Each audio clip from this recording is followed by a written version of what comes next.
My name is Eivind Lodemel, and I first came to Uwcsea in 1999 as the Norwegian National Committee Scholar. Graduated in class of 2001. After being alumni for a while, I came back in 2012 to work at the East Campus as a music teacher, and where I am now the head of high school music. My daughter is soon to become a student here, so I will very soon have seen the college from pretty much every possible angle.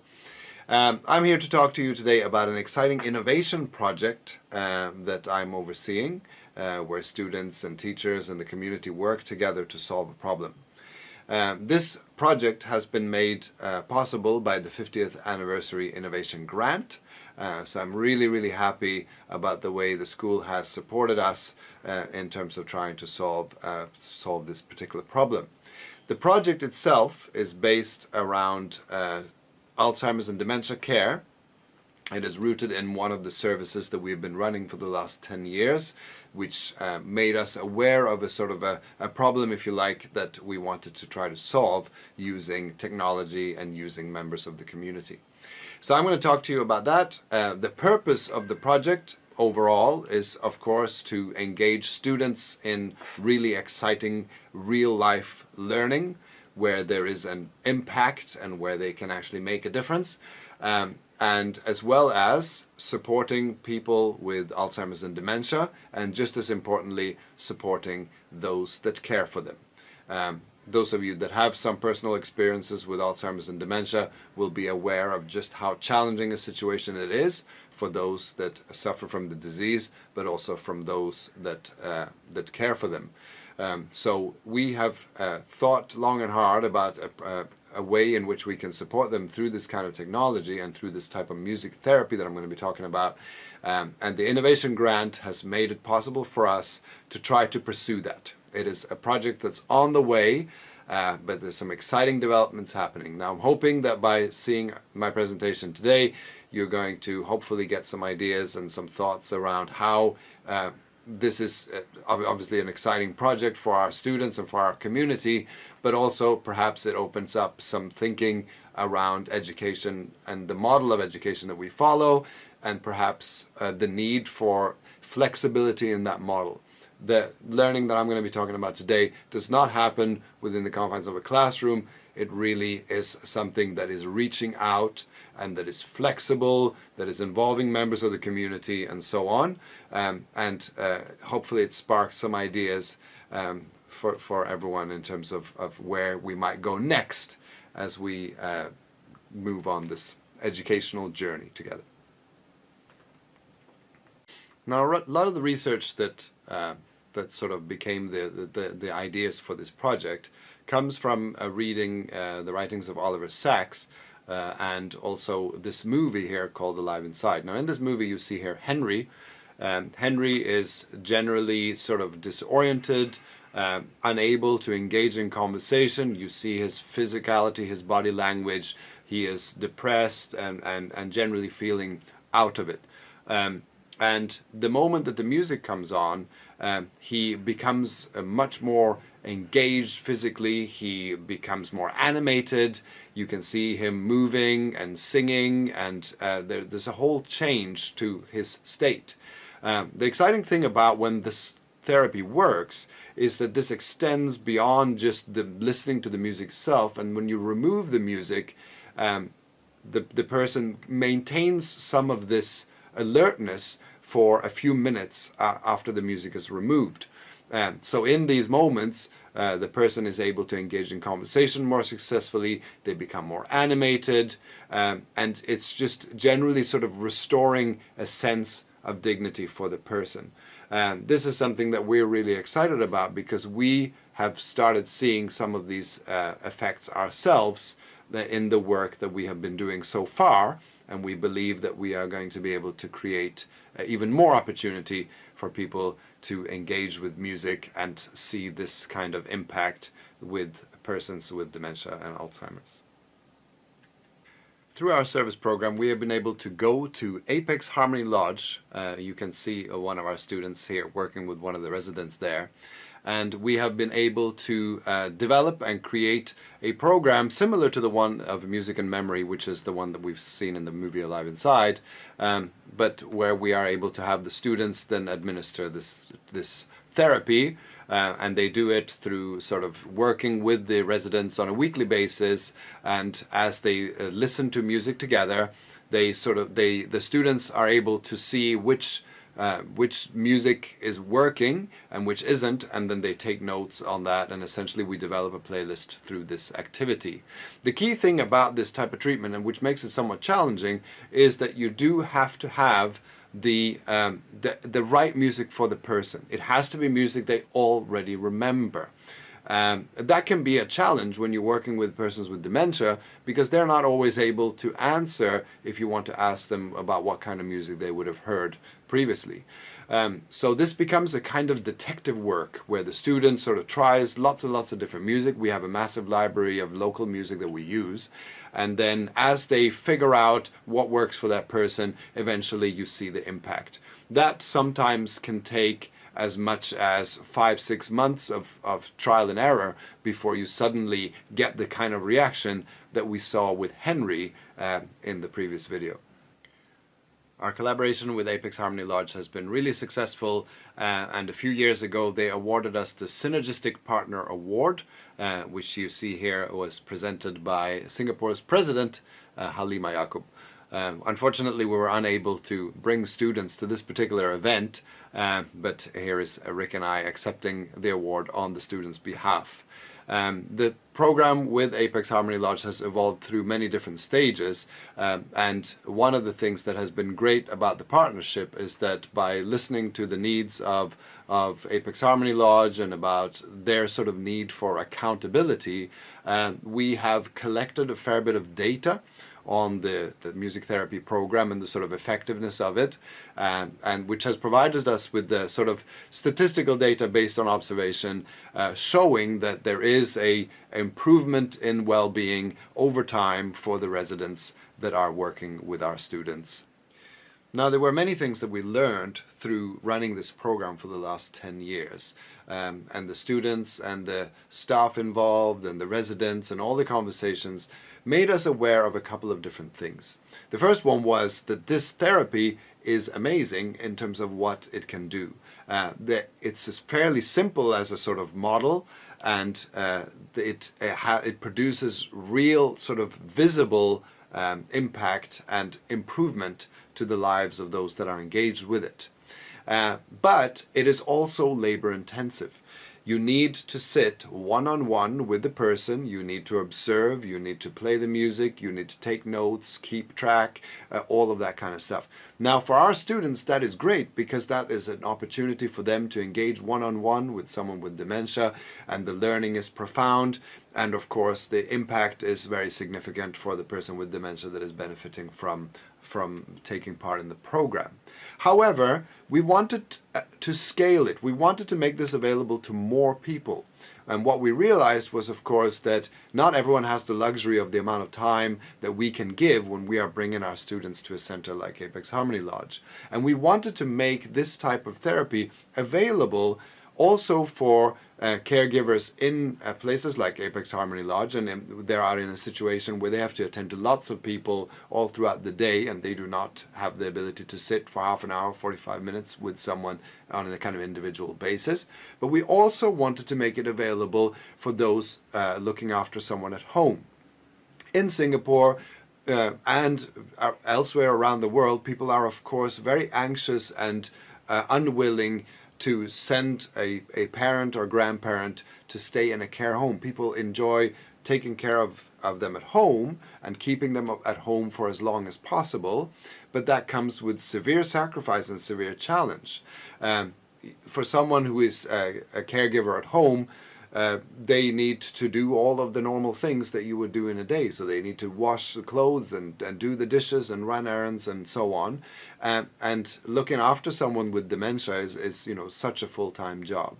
So we thought, what about being able to create a way of engaging with this program that is a little bit less labor intensive, where perhaps technology can do some of the work that our students are currently doing.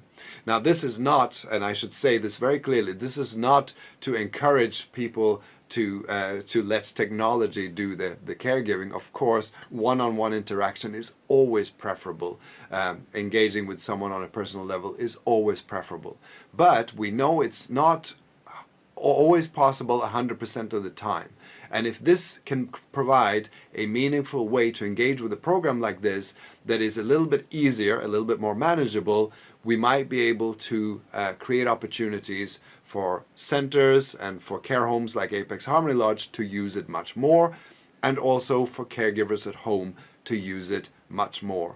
That way they get the benefits of it without necessarily having quite as much investment in terms of time. It also might allow for people to have a little bit more flexibility in their day and in the way in which they are caring for their loved ones. Now, this is the point in the story where things come together beautifully in the way that they sometimes do. Through my work as a musician, I had met someone called Justin Baird, and Justin Baird was at that time the head of innovation at DHL Asia Pacific, and then later moved on to become one of the CTOs at Microsoft Singapore. In conversation with him, it came out that he had worked on a similar solution to what we had been thinking about in Australia before arriving at Singapore. So this was the point when we suddenly now had the person that might be able to help us realize the vision that the students and I had developed over these 10 years. Just at that same time, Nick Alchin opened up for applications for this 50th anniversary innovation grant. And of course we applied with our idea and were successful, and we're really, really pleased to see this now be the beginning of some really exciting work. Now, I think the background of this innovation grant is really significant in how this all comes together, because as we try to think about different ways of structuring education, having more innovative approaches, being able to have projects and interdisciplinary and multidisciplinary learning, you have to kind of change the way in which you create the structure, or in the way in which you set up the structure. So I spoke to Nick about the thinking behind all of this, and so I'm going to let him explain the thinking behind the innovation grant and how that application process was structured in order to make it successful and open-ended enough so that people could really pursue the things that they were passionate about. We wanted to combine a flexibility of approach with a ground up, what are the ideas in the community? And we thought having a project-based system rather than courses or responsibilities, but just projects where people had passions, we thought that was the best way of doing it.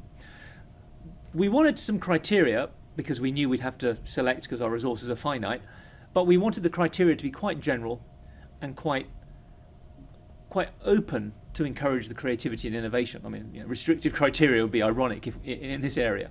But we wanted to make sure it was mission aligned. So we did come up with a few criteria, and we wanted to make sure that it just was in line with good practice. So the first criterion was we wanted to have a specific focus on one of our strategic initiatives. So peace, sustainability, inclusion, concept-based pedagogies, that kind of thing. So it made sense that these were absolutely integrated with our focus across the school.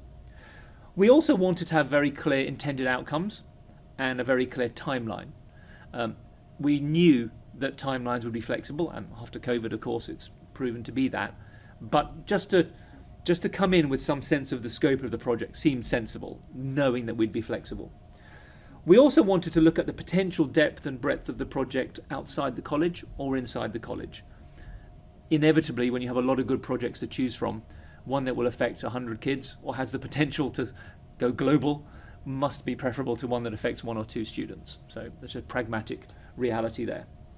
We wanted to be able to showcase innovation here today, which is why I'm speaking now, but that was one thing that was a factor in our minds. And finally, we wanted to engage not just numbers, but different categories of our community. So not just teachers, but parents, students, alumni.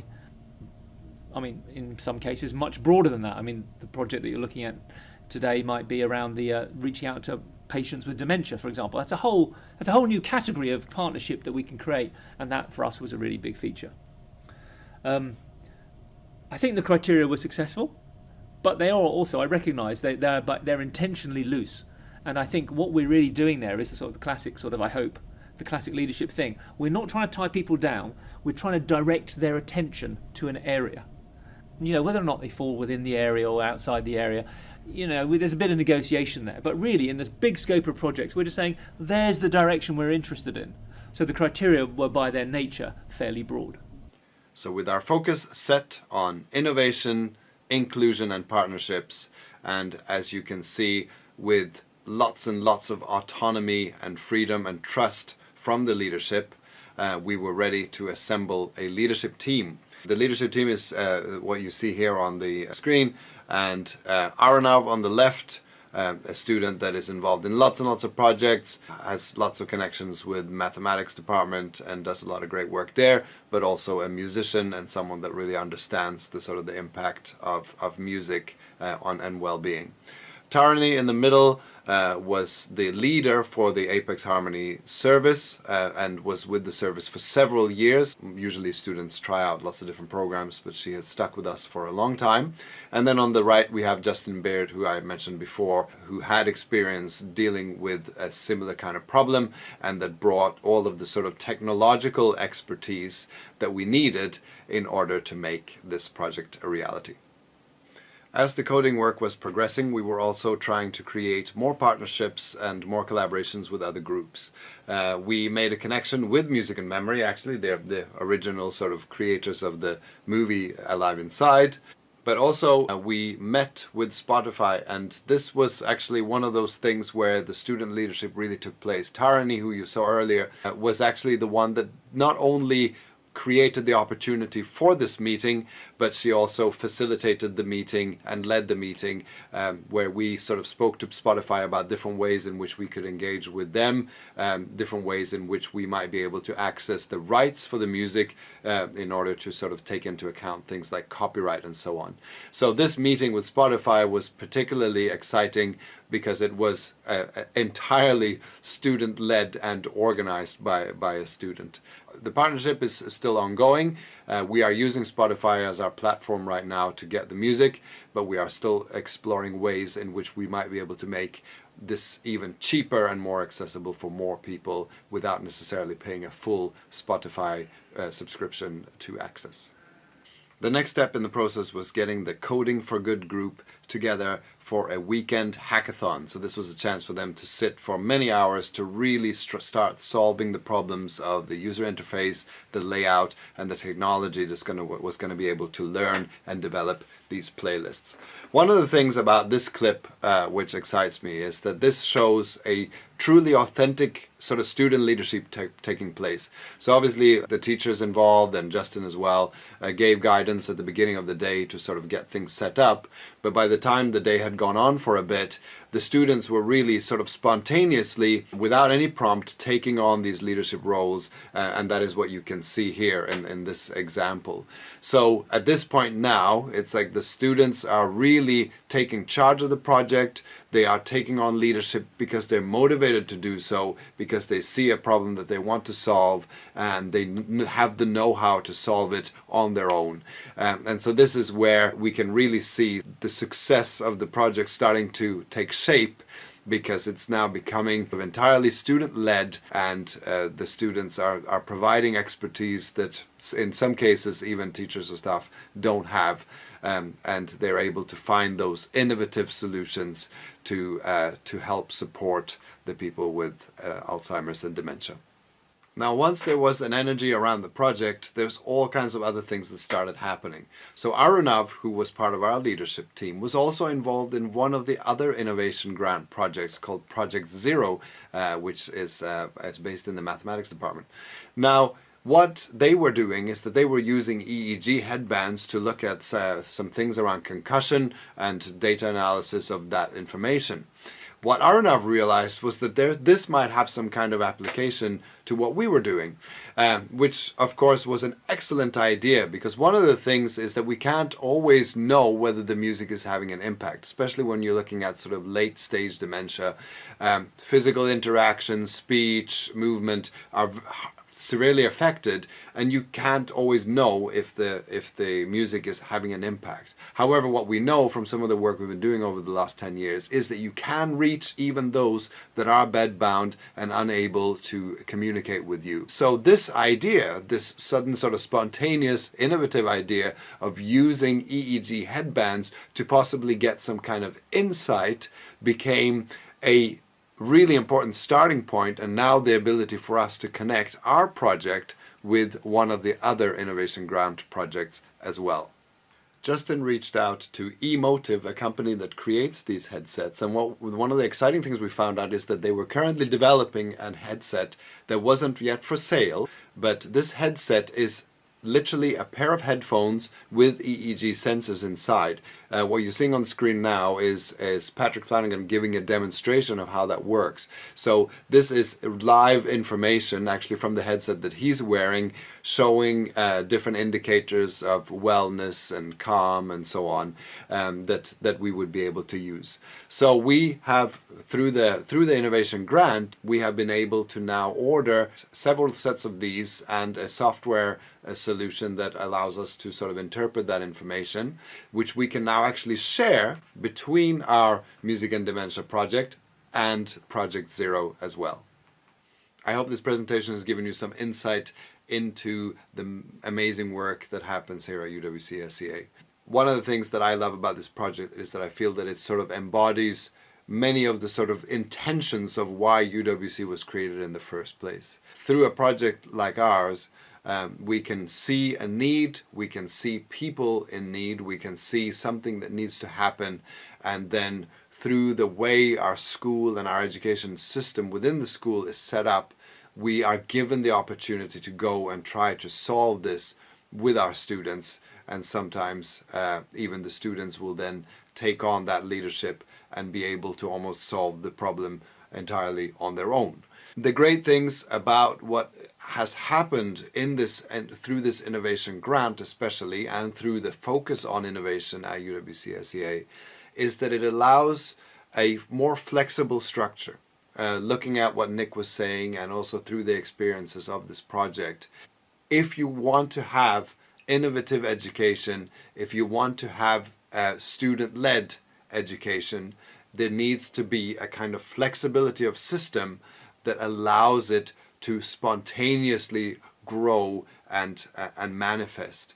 That is what has happened in this project, and you know, we're still on the journey in many ways, but I feel like already there's so much learning that has taken place for the students. There's so much partnership that has been allowed to develop, and so much collaboration and just excitement around the idea of trying to help people with dementia and Alzheimer's. This project is of course still ongoing, and we are excited about the learning and the collaboration and the partnerships that are still to come. The next steps for us is about finalizing and finishing the technology itself, testing it, and then reaching out further in terms of getting this technology to the people that need it. We are currently exploring a partnership with SMU, Singapore Management University, which is going to be crucial and which will allow our students to collaborate yet with another group of people and another part of our community in Singapore. Please keep an eye on our project. Please help spread the word as well, because the more people know about this, the more opportunities arise as well.